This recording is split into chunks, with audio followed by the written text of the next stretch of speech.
இந்திய மக்கள் அனைவருக்கும் என் துயரமான ஒரு வணக்கம். இந்த காஷ்மீரில் படுகொலை செய்யப்பட்ட அனைத்து இந்தியர்களையும் நான் மரியாதை செலுத்துகின்றேன். இந்தியாவிலிருந்து பிரிந்து சென்று வாழ வழி இல்லாமல் இன்றைக்கு தீவிரவாதத்தை கையில் எடுத்துக்கொண்டிருக்கின்ற இந்த பாகிஸ்தான் தீவிரவாதிகளுக்கு ஒரு எச்சரிக்கை விடுகின்றேன். நீங்கள் தைரியம் இருந்தால் எங்கள் இந்திய இராணுவத்திடம் மோதியிருக்க வேண்டும். அப்பாவி மக்கள் அல்ல. எங்கள் நாட்டில் நாங்கள் சுதந்திரமாக திரிய சுற்றி பார்க்க எங்களுக்கு அனுமதி இல்லை. அங்கே தீவிரவாதத்தை நீங்கள் துப்பாக்கி ஏந்தி அந்த 4 பேரும் என்ன சொல்வது என்று கெட்ட வார்த்தையில் பேச நான் தயாராக இல்லை. நான் பின்னால் ஒளிபரப்பி கொண்டோ அல்லது நடனமாடிக்கொண்டோ இருக்க இந்த யூடியூப் சேனல் என துவங்கவில்லை. நாட்டின் நிலைமையை மக்களுக்கு உணர்த்தவே தொடங்கியிருக்கின்றேன். எனவே இந்த தீவிரவாதம் என்பது எந்த நாட்டில் இருந்தாலும் அதை அடியோடு வெறுக்கப்பட வேண்டும்.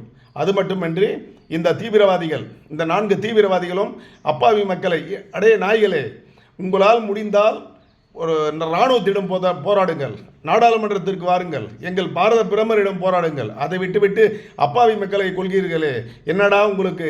நீங்களும் ஒரு மனிதர்கள் தானே. உங்களுக்கு அக்கா, தங்கை, அண்ணன், தம்பி, உற்றார், உடன் பிறந்தவர்கள், குழந்தைகள் அனைவரும் இருக்கும் அல்லவா? ஒரு சுடும் பொழுது நாயை சுடுவது போல் சுட்டிருக்கின்றாயே, நீயே ஒரு நாய். இந்த இஸ்லாமிய தீவிரவாதிகள் எந்த ரூபத்தில் இருந்தாலும் காஷ்மீரில் இருந்து அகற்றப்பட வேண்டும். இந்தியாவில் இருக்கக்கூடிய பாகிஸ்தான் தூதரகத்தை உடனடியாக மூட வேண்டும், நிரந்தரமாக மூட வேண்டும். இந்தியாவில் இருக்கக்கூடிய பாகிஸ்தானிகள் யாராக இருந்தாலும் உடனே நாடு கடத்தப்பட வேண்டும். அதேபோல் பாகிஸ்தானில் குடியிருக்கிற இந்தியர்கள் இனி அங்கே வாழ தகுதி இல்லாத நாடு அது. உடனே அங்கிருந்து அனைவரும் குடும்பத்துடன் நம்ம நாட்டிற்கு வந்து சேருங்கள். இனி அங்கே இருக்க தகுதி அல்ல. எனவே இதை மத்திய அரசு உடனடியாக செயல்பட்டு இங்கே இருக்கக்கூடிய பாகிஸ்தானியர்களை அனைவரையும் வெளியேற்றி பாகிஸ்தான் எல்லையை நிரந்தரமாக மூடப்பட வேண்டும். அதே சமயத்தில் இந்திய இராணுவ தளபதியிடம் ஒரு சிறிய வேண்டுகோள்.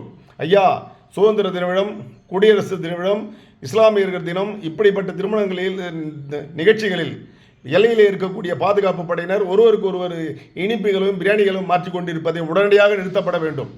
இனி எந்த காலத்திலும் இஸ்லாமியர் நாடான அங்கே இருக்கக்கூடிய பாகிஸ்தான் தீவிரவாதிகள், அந்த தீவிரவாதிகளுக்கு உடந்தையாக இருக்கக்கூடிய இந்தியாவில் இருக்கக்கூடிய யாராக இருந்தாலும் சரி, அவர்களை நாடு கடத்தப்பட வேண்டும் என்பது என்னுடைய இந்திய மக்களின் சார்பாக நான் வேண்டி கேட்டுக்கொள்கின்றேன். எனவே அந்த எல்லையில் இருக்கக்கூடிய பாதுகாப்பு வீரர்கள் இனி சுதந்திர போராட்டம், சுதந்திர தியாகிகள், சுதந்திர தினம், குடியரசு தினம், இப்படிப்பட்ட நிகழ்வுகளில், பொங்கல், புத்தாண்டு, இப்படிப்பட்ட நிகழ்ச்சிகளில் எல்லையில் இருக்கக்கூடிய அந்த பாகிஸ்தான் தீவிரவாதிகளுக்கு உடந்தையாக இருக்கக்கூடிய இராணுவத்தினரிடம் இனிப்புகளையும் பிரியாணிகளையும் ஸ்வீட்களையும் வழங்கக்கூடாது என்பது என் ஆதங்கத்தை வெளிப்படுத்தி கொண்டிருக்கின்றேன். இன்றைக்கு அந்த 19வது நாள் திருமண நாளிலே தன் கணவனை இழந்து அந்த சவப்பட்டி மேல் சகோதரி அழுததை தொலைக்காட்சியிலே கண்டேன். கண்ணீர் மல்குகிறது. எனவே இப்படிப்பட்ட தீவிரவாதம் நாடில் ஒழுக்கப்பட வேண்டும்.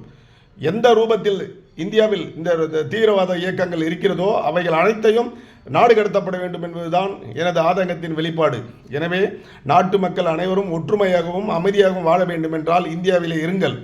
இல்லை என்றால் தயவு கூர்ந்து நீங்கள் பாகிஸ்தானுக்கு சென்று விடுங்கள். அங்கு வரப்போகிற காலங்களில் உலக அத்தனையும் தீவிரவாத நாடு என்று பாகிஸ்தானை அறிவித்து உணவுக்கு சோறு இல்லாமல் இந்தியாவிடம் கையேந்தும் நிலைமை நிச்சயம் வரும் என்பதை நான் உங்களுக்கு நினைவூட்டுகின்றேன்.